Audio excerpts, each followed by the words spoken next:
Hello there everybody, welcome back to the Railway. Today you join me here on my workbench for another video. Today we'll be trying something that I haven't tried before, and it is, I'm going to be taking a closer look at these, which are the Hornby Railroad HSTs. We're going to be taking a closer look at them today, as I said, and we'll be seeing if they are actually a good, worthy option if you're after an HST on a budget.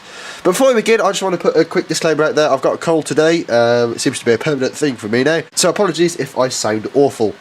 Anyway, let's get into the video. So, today's video is going to be sort of a review, sort of, is this a good loco? So, basically entirely a review of the Hornby Railroad HSTs. So this is the Hornby Railroad one from the train set, as I haven't won the lottery yet. So we'll be having a look today and seeing how it compares to some of Hornby's higher end offerings, and in particular their super detail power cars. As I said, I don't have one of those, however I have got experience of them, and they are quite nice engines. But we've seen how this stands up today, so let's crack on and have a look at some details. Right, so here we are up on the white background then, aka my office chair, and you'll be noticing something, and that is that for the GWR set it doesn't look awfully complete. So I'll be reviewing the train pack version of the Railroad HST today as opposed to the set.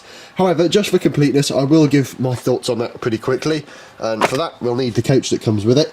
In terms of the set, it would have been nice if Hornby had included another coach. This is the coach that comes in, this is the lemur tooling of the coach.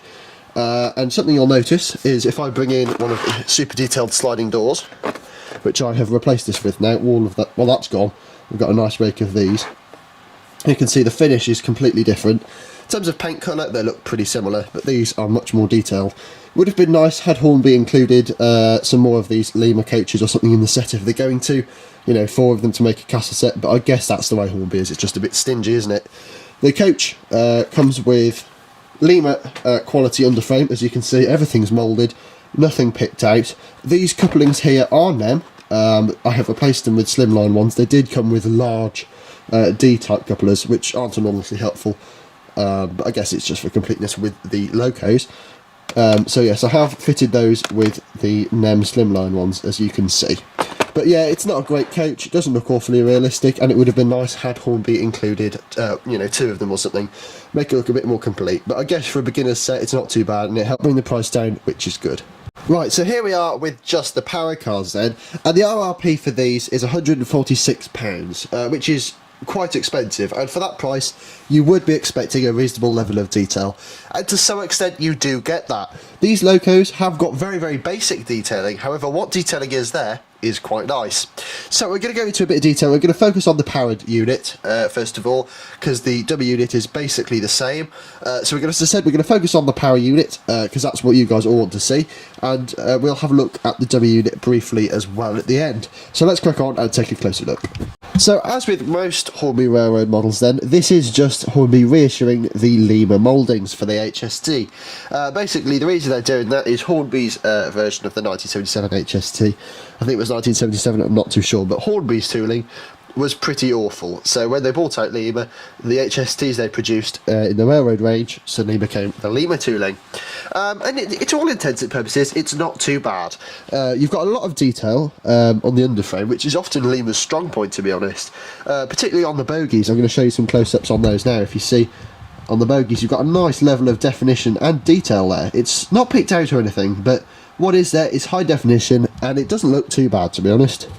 In the middle here we have lemur's trademark solid block underframe. There is detail here, but it's sort of moulded into it, and it doesn't have very much definition around the parts. It doesn't look too bad, but it would certainly benefit from a lick of paint. The rear bogie here is the same as the front bogie, really, only this one has got a NEM pocket attached to it, so you can attach a coupling, which does surprise me for a Hornby Railroad loco having a NEM coupling on it, but it is nice, and it does improve compatibility, of course. Or does it? We'll touch on that later. Up on the body here then we do have these nice white separately picked out handrails. These are quite chipped, as you can see. Here's particularly bad, however I haven't done this, they were like this as it came out of the factory. Around the door area, as you can see, we've got a fair few rivets. These don't look too bad at all. Moving down the body shell, we do have these moulded grills into the body side. They don't look too bad, but I personally think it would definitely have benefited from some etched pieces here. As you can see in the middle of the body here, we do have the GWR crest nicely tempo printed to the side. This is very crisp and there's no smudging around that, so that indicates a high quality print. Moving along to the cab end, as you can see we have more of these separately picked out handrails. These are again part of the moulding, and as you can also tell, these are quite badly chipped along here. On the side as well, we've got these panel lines, and we've also got this little moulded detail here. Not too sure what that is, but I think it might have something to do with the emergency stop on the train. Either way, it doesn't look too bad. Something I'm not too keen on these models is, of course, this moulding mark all across the top of the nose cone. This is common across both power cars, and it doesn't look very good in my opinion, quite noticeable. Up near the top of the model end, we do have the running number of the unit, which is 43005, and above that we do have some separately fitted flush glazing, which is quite a nice feature to see, to be honest. Along the roofline then, we have got this chipped cantrail stripe, as I mentioned before. That doesn't look too great in my opinion. We do have this exhaust silencer. I do believe this is separately fitted, and there's quite a lot of definition to it. It's a nice piece, and I don't think it looks too bad in my opinion. As you can see, all along the side of the model we do have these grills. These are just moulded, but they don't look too bad. At the far end of the model here, you can see the cantrail strap continues round, and we come to the gangway door. This doesn't look too bad, but it's not very well moulded in my opinion, and it could have benefited from a bit of painted detail. The end of the locomotive is extremely plain, as you can see, with not even an overhead warning flash. On the far side of the model here, you can see these moulded air tanks at the back. These are just part of the body moulding and don't look too good in my opinion. The chip paint continues on this side as well, with this handrail being quite badly chipped. At this end of the model then, we do have the cab, and in my opinion this is the worst area of the loco in terms of detail. The cab end just doesn't look realistic. If I show you a photo on screen, that is a photo of the real one. I took that at Penzance, and as you can see it doesn't look anywhere near similar. Particularly these light clusters, these just don't look good in my opinion. It would have been benefited from a bit of yellow paint or something. However, they do have a redeeming feature which you'll see in a minute. We do have a separately fitted glazed windscreen, however this would have looked better had it been flush glazed. As a redeeming feature though, the windscreen wiper is nicely picked out in black. In between the, quite frankly, appalling lights, we do have a horn grille. This has got a reasonable level of definition, despite the fact it's not an etched piece. Below that, we do have the emergency coupling hatch as well. This looks quite nice. Atop the model, we can see here we have the aforementioned separately fitted exhaust silencer. Moving along, we have plenty of rivets along here actually. There's plenty of detail and definition to these components. There's a lot of detail on those, and as you can see, if we continue along, we've got plenty of details here. These have all got quite good, crisp mouldings, so I'm going to guess Hornby have at some point renewed the tools for this. So the dummy car, just before we go, there's not too much here. It's basically cut and paste from the powered car, so that really says all you need to know, doesn't it, really?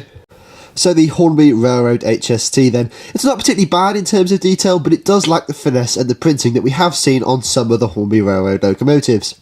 So then, let's get it up and have a look at the mechanism and see if that can redeem what is otherwise a fairly poor locomotive.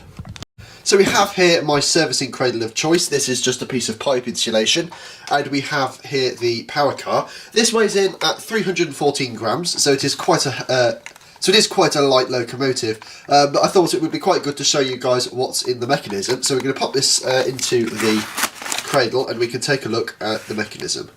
Before we take this to pieces, I thought I'd give a quick mention to the gauging, which I have measured with my digital calipers here. These were quite varied. It varied from 14.29 to a maximum of 14.66. Not very consistent there. I do believe that this is both on some axles above and below the standard.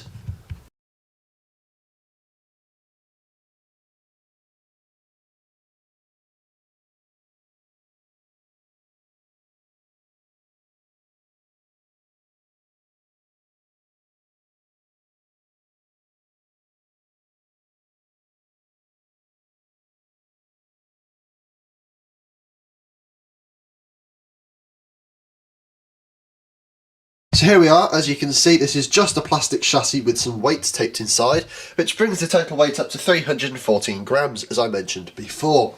We do have an 8-pin decoder socket here, and we do have a circuit board, and you might be wondering, why does this have such a complex circuit board for just a motor? And that's because this end does have lights. These are LED, they're only white lights, and they do illuminate in both directions, so it's not awfully realistic, but light is better than no lights, I guess. As I said, it is an 8-pin decoder socket, and I have taken the liberty of fitting this with a Hornby 8-pin decoder. I'm not a huge fan of Hornby's decoders, however, this was the only one I had to hand on this occasion. So at this end of the model, as you can see, we do have Hornby's standard ring field replacement motor bogie. This is a 5-pole motor in here, however I do think this would have benefited from a centrally mounted motor like you find in their Class 20, as in my experience the performance on this is nothing short of dire. Replacing the body is fairly straightforward. You just hook it onto that end of the model, make sure everything's out of the way, and then you press down. It is not a particularly nice system on this, but I guess that was the way that Legria did things. From then, it's fairly straightforward just to get your screwdriver and refit the screws to the underframe.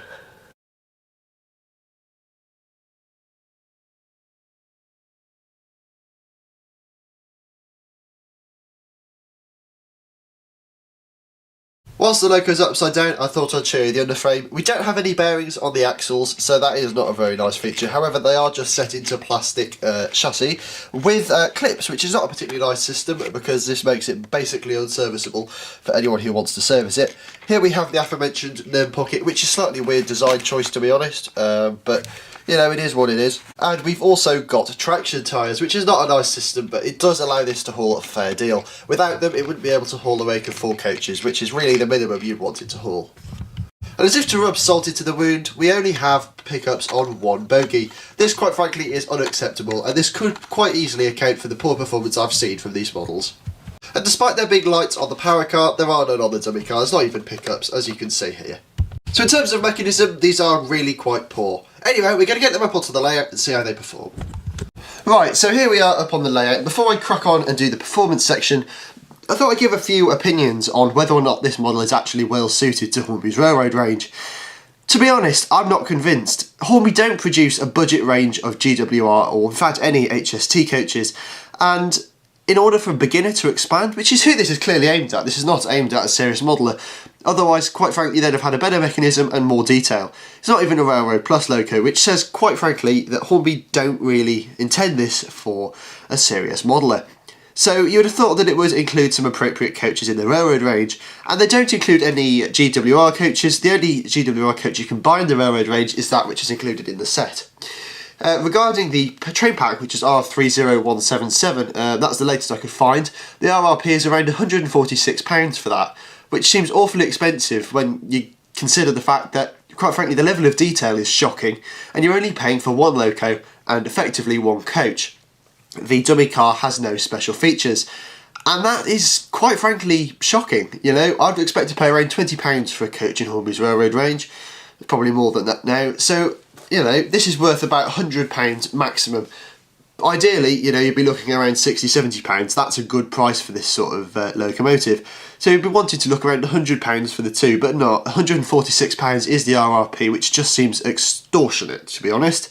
Especially, as I said before, when you consider there isn't even any appropriate Mark III stock in Hornby's railroad range. So it kind of defeats the purpose, really. They're kind of trying to attract new modelers with a locomotive where there isn't any rolling stock to run with it without paying more for the range. And if this was to be aimed to be a budget HST option for a serious modeller, it would be in the Railroad Plus range. They'd do one with all the extra printing, which, as I said before, this isn't. It would be nice if Hornby were to reintroduce the now removed Lima Mark III toolings back into the railroad range, where they could be recycled and you could get a lot of value from them. I think they would prove popular there, especially if you did them with the sort of gloss finish that you have on these coaches. It looks much better. Or if it's going to go into the railroad range, do them with this sort of matte finish so they match with the power cars, because at the moment they look quite weird. Anyway, I thought I'd show you a bit about the performance, not about whether or not they should be done in a gloss varnish. So let's crack on and I'll show you that. So as I said before, this is on DCC. I'm going to be controlling this today with my NCE power cab. It is a nice control. This is my DCC controller of choice. This is set to address 4305, so I will just quickly get that up on here. And something that I should note is that you should note is this is on 128 speed step mode, so you can get the smoothest operation, and the performance you're about to see is the best you can get out of this. It has been running, I should say. I've had the pack since 2020, so nearly 4 years now, which is quite frankly just incredible. How time flies, but that's not the point. I've had this for about 4 years, and we're about to see its performance. So actually, before we start the performance, I should say that the LEDs on the end have lit up. You'll see those in a moment, but if I just apply 1 speed step, I don't know which way it's going in, because the lights are on all the time, as opposed to being controlled by the decoder. I'm applying speed steps, and it's jump forward and cut out. So I'm applying more speed steps, and there you go. As you can see, it's crawling forward. This is speed step 10 here out of 128. As you can see, it's quite smooth but quite juddery at the same time. I'm now decreasing the speed step to speed step 6 and 5, where it's cut out again because of those terrible pickups. And due to the decoder setup, it does have inertia. As you can see, it's not enormously reliable. It does keep stalling because of poor continuity to the track. But then I guess that's the way that Hornby have designed it. This is on speed step 1 at the moment. As you can see, it's not going anywhere. Speed step 2. Also not going anywhere. 3. As you can see, it cuts in at 3. So this is as slow as it can go. And as you can see, it's not really impressive. And it does keep cutting out because of poor continuity to the track. And now it's cut out completely. What we have here is some very poor continuity to the track. The lights are sort of flickering on and off. And it's cut out altogether now. And just make sure the wires are in firmly to the power track, which they are. Give it a nudge, give it a bit more power. As you can see, it's coming back. In terms of speed, this is an incredibly fast model, which really does say all you need to know really about who it's aimed at. And sure enough, it's cut out again. But we will now couple it up with its mismatched couplings to Hornby's Mark III stock. This doesn't make any sense. This is another point. These have got wide tension locks on. Actually, I think they're medium, but regardless. And they're a weird design where they've got a sort of angle between the fishtail and the coupling itself, so you can't just replace them with a slim line. And there's no other Mark III stock that has that design, so it doesn't make an awful lot of sense in my opinion why they do that, which doesn't allow you to upgrade it. So that's as slow as we go. We've just coupled up to the stock, and we will now give it a bit of speed. This is speed step 7, and we'll give it a bit of a run around the layout when it's not cutting out like it has just done. And we shall give it a quick run past, and here we go, it's cut out again. It's not exactly a consistent run at this, as you can see, but this is speed step 40 now. It's going quite slow, but it does not go slowly when it's on DC control. Right, well, having cleaned the wheels and basically the entire layout, and actually replacing the terrible Hornby couplings between the coaches, we should actually have some better performance now. So I'm going to put up some speed on here. We're up to speed step 22. The lights are on, but it's not doing an awful lot. Oh, it's off. Not very smooth, but we can forgive that if it runs nicely. So I'm going to put the speed up a little bit more. I'm going to set it up to 64, because that is half of 128, and we can see what it's like at half speed. Hint, I don't think it's going to be very impressive. So this is half speed. As you can see, it is quite fast. This is probably as fast as you'd want your Castle HST to go, but the downside is it does that. Due to the terrible continuity with the track, because it's only got 4 pickups, or 2 per rail, so it's effectively an 040, it'll go round and then it'll hit a dead spot, or the pickups will come loose as it goes around the corner, and then it'll just stop. Right, so I've removed the coaches, so that solves that as a potential problem, and we'll give these a go in a moment. But I just wanted to quickly say, when I got this in 2020, I spoke to Hornby about it because it was terrible. It's had something like 4 replacement chassis on it, so that says all you need to know really. I have given this oil, and I do have a plan to fix it at some point in the future.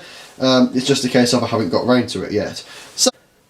So what we have here is 2 power cars, which probably ran once or twice in their lifetime together, minus the coaches, as I said, so that removes that problem. And we'll see if it can drag itself along. I don't think it can. Well, I don't know why I'm actually surprised. I know it can't, so we'll see how it goes. This is speed step 16. Let's put it up a bit.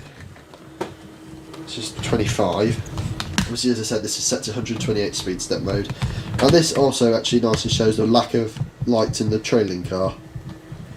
Don't even try and run this the other way around with the dummy car leading, because it will just... I don't know what, well, I do know what it'll do because it's done it many times. It just derails and throws itself all over the place, and that's running at a slow speed. You know, this sort of speed. I don't tend to run trains fast. I'm all for the realism in that regard. So let me put the power up a little bit more because this is hardly a high-speed train. It's a fairly slow train.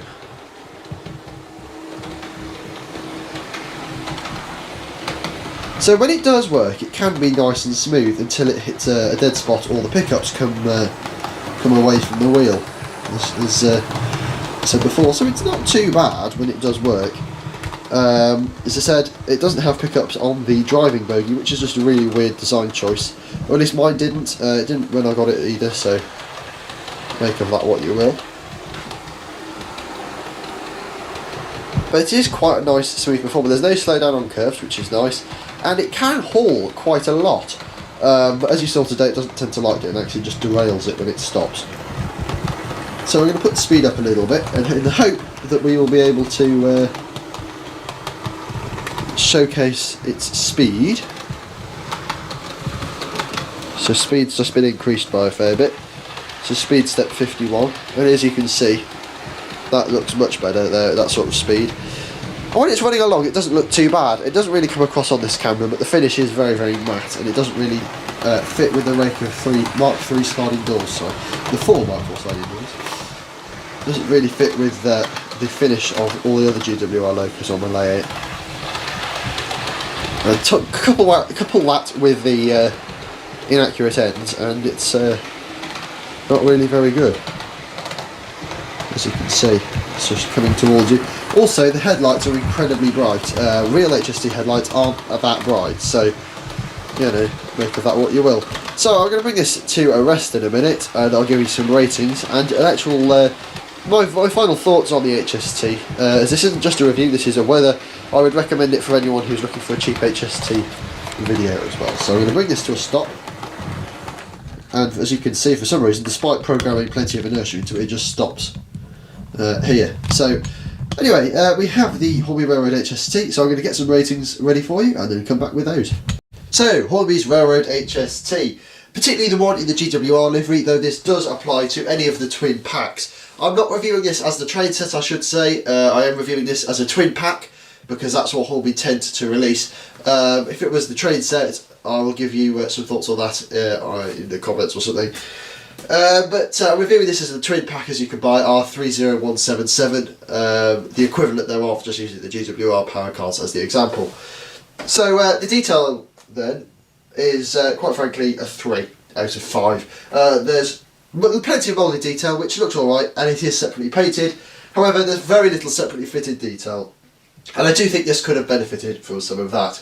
There's no printed detail either, such as the warning flashes, which is quite frankly lacking on a model that costs quite so much. There's also no separately fitted detail, as I said before, but however, the lights are a nice feature. That does add quite a lot to the model, however, not quite enough to justify £146 for the twin pack.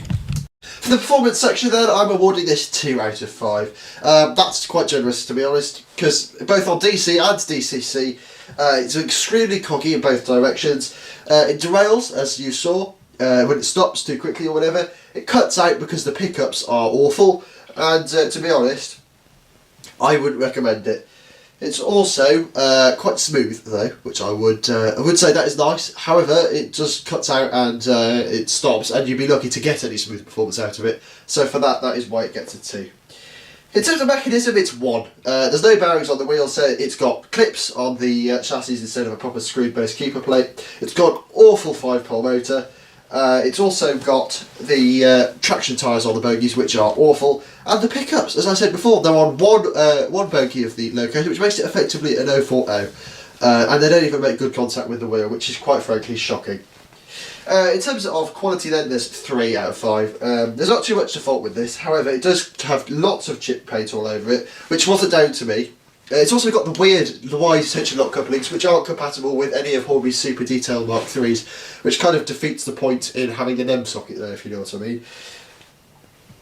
It's also, as I said, cuts out and derails, just down to weird design choices, and for that, as I said, it gets a 3 out of 5. For the value then, this gets a 2. It's just awful. in terms of value for money. It's 146 for the twin power car set. That's the closest to RRP I could find at Olivia's Trades. At the retail it's about £120 for the twin pack. It has sold out most places now. I should also add that you can't get the GWR as a twin pack. You have to get that in the train set. But yeah, it's not really good for value for money. And overall then, this comes out with a score of 4.2 out of 10, or 42%, which is quite frankly an absolutely shocking score. Generally I'd expect models of the railroad range to be at least 5 out of 10 or above, because these are intended at the end of the day to get new modelers hooked into the hobby, and this is just not the way to go. Because if you have a young child or a young teenager, you give them this and it doesn't work, they're just going to get frustrated with it.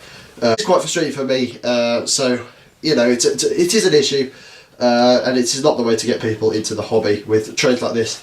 What you want is something like the Bachmann A class of that sort of quality, that sort of level of detail, and that's what you really want in the railroad range, not this tat. If this was improved with better chassis, better pickups, directional lighting and some better printed detail, I would give this a much higher score, but I haven't seen that from Hornby yet. It might be different on the latest versions of this in the railroad range.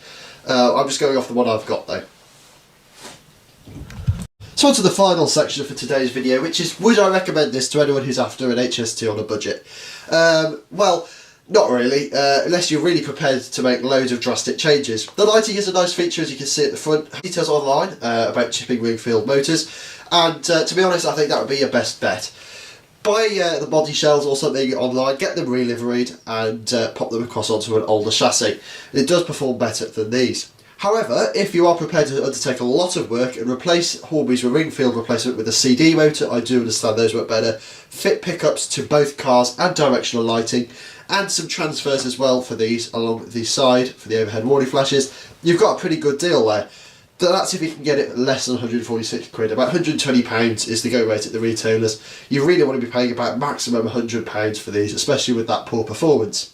As I should disclaim though, it is down to the design of these, the poor performance. It's not down to my layout. Some people seem to think that it is down to layouts. It isn't. It's not down to track rubbers or anything like that. It's down to the loco, because I've got locos with far fewer pickups who work fine on here, but those are a different story. These are not the HST, so yeah, it's just generally quite a bad loco. As I said, unless you're prepared to do loads of work to upgrade it, I would steer clear of this one and just wait until you get a super detailed one for a cheaper price. It's worth paying a little bit more. You can quite readily find second-hand 2007-ish tooling for these. That's the previous super detailed HSTs for around £200. And if you're going to be prepared to spend, you're going to be prepared to pay 150 quid at RRP or thereabouts for one of these. You might as well save up your pennies, spend an extra 50 quid and get a pre-owned super detailed one that is a lot better. So yeah, these are great. I wouldn't recommend them if you're looking to get into the hobby. The train set concept for a modern image train set is fantastic. I think Hornby should pursue that. I haven't tried their Freight Master and their Red Rover sets, which are sort of similar with railroad quality locomotives in them. However, I know for a fact the Hornby Railroad Class 20 does have a centrally mounted CAN motor and not this awful design. So I know that is much better in terms of value for money there. It's also got a cast chassis. However, we're not reviewing that, we are reviewing these. I would say steer clear from these, as I cannot reiterate enough, unless you are prepared to do serious work to them. They can haul the load of full coaches, which you didn't see them today. They do struggle with it. They're not huge, well, I say they. It isn't great with them. It can haul them, and it does haul them, but as I cannot reiterate enough, it's just a terrible design. As it cuts out around the corner because the pickups lose contact with the truck, it stops, jerks its bogie off the track, and that derails most of the rake. So they are a nightmare to run, and the videos you've seen of them running on DC, on my YouTube shorts and that, that's taken about 100 takes to get right, because they are an absolute nightmare. So make of that what you will. Thank you for watching today's video. As always, if you have enjoyed, don't forget to leave a like, comment down below, share and subscribe, and I'll see you guys very, very soon. Until then, bye for now.